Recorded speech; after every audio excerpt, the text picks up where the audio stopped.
Everybody good morning. मैं Rajendra Kumar Rohilan, faculty of SMP school Kairwali. हाँ तो बच्चों, हम पढ़ रहे थे क्रिया के बारे में।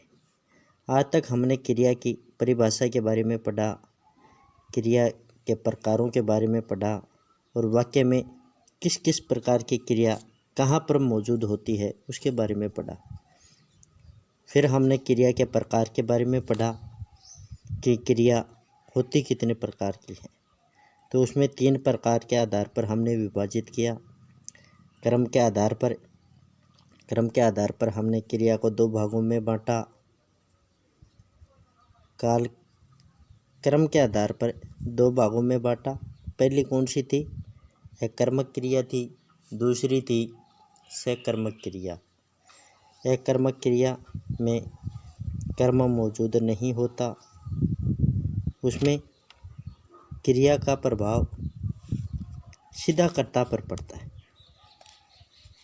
वहाँ पर कौन सी थी? एकर्मक क्रिया। और दूसरी थी सकर्मक क्रिया, जिस वाक्य में क्रिया का प्रभाव सीधा कर्ता पर न पड़कर कर्म पर पड़ता है, वहाँ पर सकर्मक क्रिया होती है।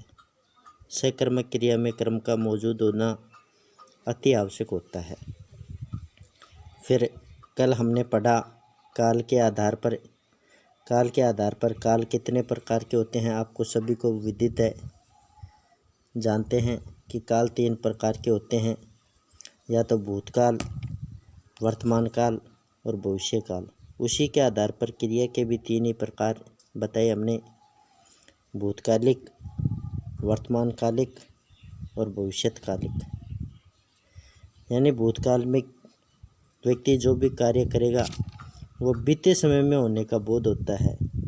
वर्तमान समय में कोई भी कार्य हो रहा है वो वर्तमान समय में हो रहा है, और भविष्य में कोई भी आदमी कार्य करेगा वो भविष्य में करेगा।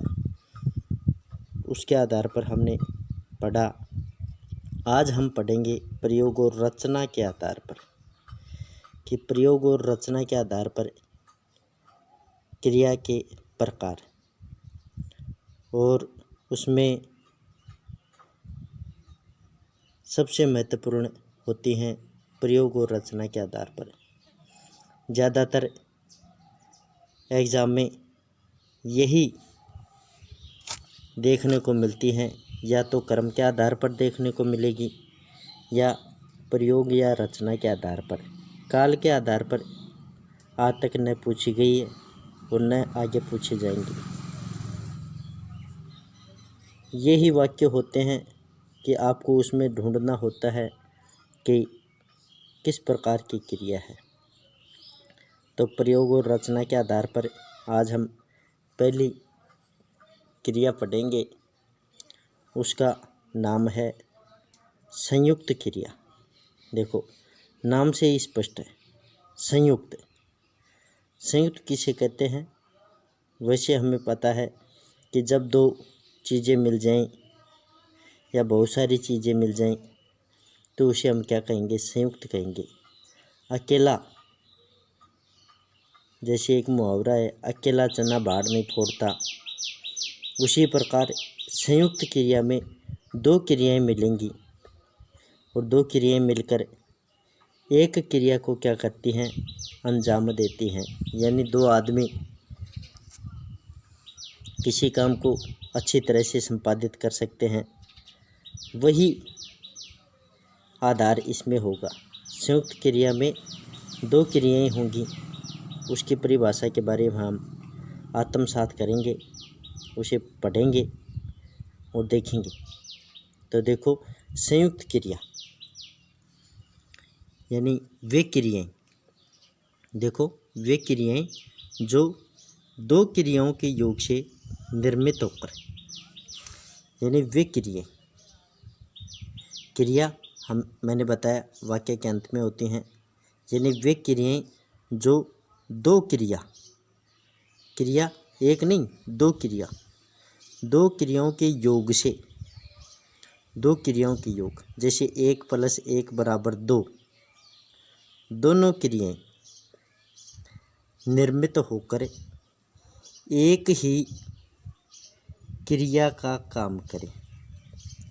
यानी क्रियाएं कितनी होंगी? 2 होंगी। जैसे मैं कहूँ 1 + 1 = 2। 2 क्रियाएं मिलकर एक ही क्रिया को संपादित करें, उसे पूर्ण करें, उसका पूर्ण अर्थ निकालें, तो वहाँ पर कौन सी क्रिया होती है? संयुक्त क्रिया। दोबारा देखें, यानी वे क्रियाएं जो 2 क्रियाओं के योग से निर्मित होकर एक ही क्रिया का काम करें। यानी वाक्य में 2 क्रियाएं आपको देखने को मिलेंगी और दोनों क्रियाएं मिली हुई मिलेंगी और उनसे सिर्फ काम कितना होगा? एक ही होगा। जैसे उदाहरणों से देखें, जैसे माताजी ने खाना बना लिया। देखो, क्रिया हमेशा वाक्य के किस में होती हैं? अंत में। एक तो लिया और एक बना। किसने? माता ने। माताजी खाना बनाने के लिए बहुत समय पहले बैठी,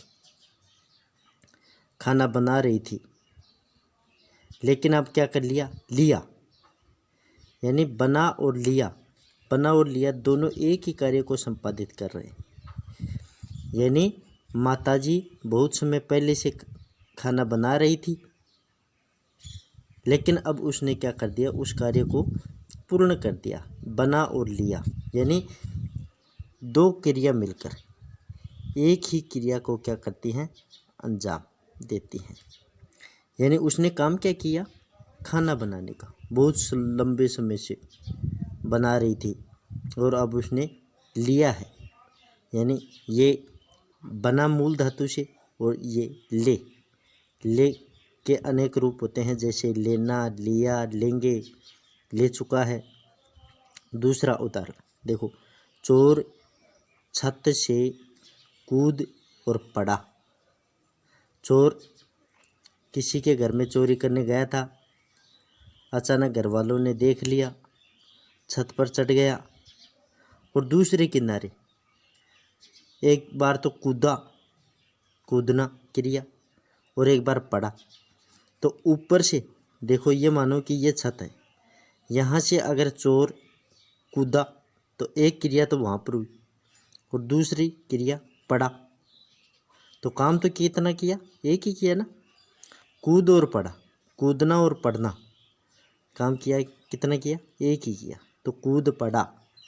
यहाँ पर ऐसे वाक्यों में कौन सी क्रिया होती है? संयुक्त क्रिया। देखो, तीसरा, पक्षी आकाश में उड़ा करते हैं। उड़ना और करना, बैठे हुए थे, उड़ रहे हैं। उड़ना और करना, उड़ना और करना का 2 काम हो रहा है, लेकिन काम क्या हो रहा है? एक ही हो रहा है। उड़ा करते हैं, उड़ने का ही काम हो रहा है। पहले तो उनके द्वारा उड़ा गया, फिर वो उड़ते रहने का क्या कर रहे हैं? काम कर रहे हैं। तो वे वाक्य जिनमें 2 क्रियाएं प्रयुक्त होकर एक ही क्रिया को क्या कर दें? पूर्ण करते हैं, वहाँ पर कौन सी क्रिया होती है? संयुक्त क्रिया होती है। Thank you.